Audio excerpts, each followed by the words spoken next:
Pwede palang pagkakitaan to. Don't throw it. Gusto nyo ba kumita? Eto, maghanap kayo ng empty box ng Louis Vuitton. Pwedeng ibenta online. Believe me.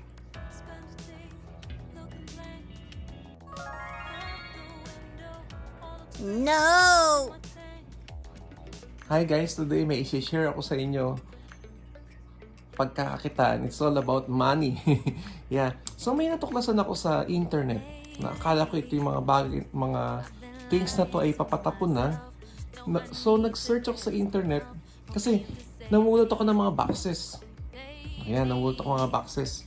So kasi natuwa lang ako sa mga boxes kasi mga luxury items yung mga nakalagay dito. See?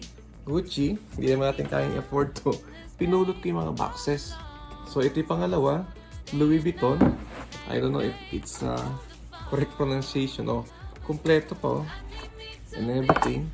Pinulot ko yan. Kasi natuwa ako sa mga boxes. Ang gaganda. Mga bago pa. Chanel.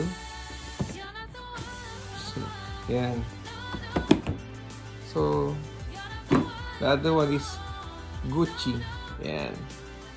So, pinulot ko siya kasi natuwa lang ako kasi ang gaganda. Diba?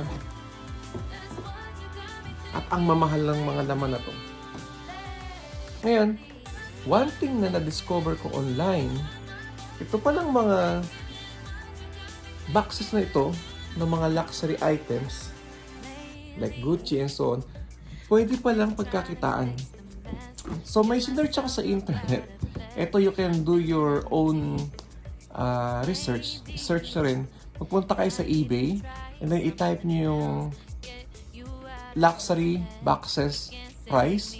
Alam nyo ba kung magkano pala pwede maibenta itong mga empty boxes na to like Gucci, Louis Vuitton, ayan, Gucci uli, Chanel and so on. Alam nyo ba kung magkano nagre-range yung amount ng empty boxes na to? Alam nyo kung magkano? It depends on the brand of the box. Plus, it depends on the size. Alam nyo ba nagre-range siya from $20 hanggang $50. So, grabe. Nabigla ako sa amount ko. I-convert ko sa peso yun. $20 to $50.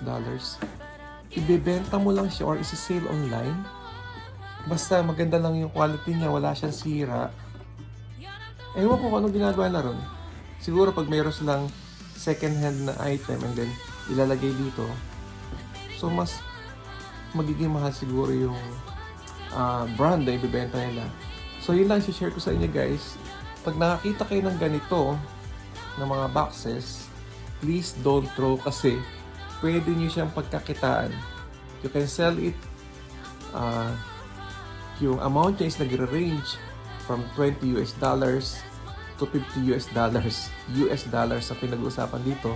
It depends kung wala pa siyang gas-gas and everything, bago pa. Pwede nyo siyang ibenta or you can sell it online. So, pakita ko lang ha. Galing to sa basurahan. Louis Vuitton. Gucci. Oh, Chanel. Mukha ba siyang galing sa basurahan? I don't think so. And, another one is Gucci. So, kita nyo naman. Napakaganda. So, ito pala, pwede nating ibenta online and pwede natin siyang pagkakitaan. Pwede maging pera.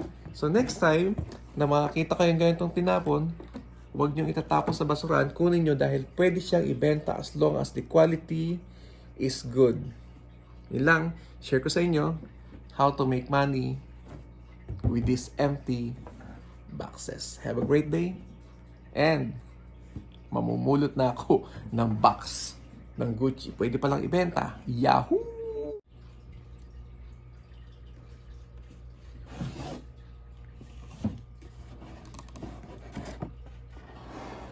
Ito pa.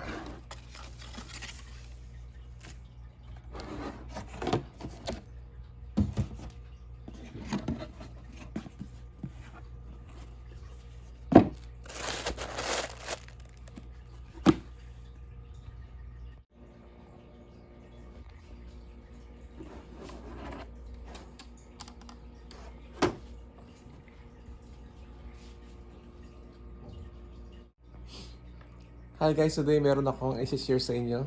Pero bago yan, my name is Alfred of Sir Alfred TV. So meron akong maganda i-share sa inyo na talaga magugustuhan nyo. Because I discovered something na pwedeng pagkakitaan. O ano yun? So, may mga... Ito, at first hindi ko alam na pwede palang pagkakitaan. So, nag-search ako online. Alam nyo ba, itong mga boxes na to ay mga tinapon na. So, pinulot ko. Tingnan nyo. Mga luxury boxes. Gucci. Mga bago pa. Look at this. Chanel. Kompleto yan. See? Louis Vuitton. And Gucci. Alam nyo ba, one thing na na-discover ko, na ito palang mga empty boxes na mga luxury items na to like Gucci, Chanel, Louis Vuitton, and so on, ay pwede palang ibenta online. So, nag-search ako sa internet. Nakita ko yung eBay. So, alam niyo pala na yung mga boxes na ito na tinatapon na natin, itong mga ito, yan, ito hindi namin kaya i-afford to. Pinulot ko lang to mga to guys. Galing sa basura. Ito mga to, pinulot ko lang galing sa basura. Yo, isa-isahin ko sa inyo. Yan. Itong mga to, ito boxes to, alam niyo, pwede palang pagkakitaan to. Don't throw it. Gusto niyo ba kumita? Ito, maghanap kayo ng empty box ng Louis Vuitton. Pwedeng ibenta online. Believe me.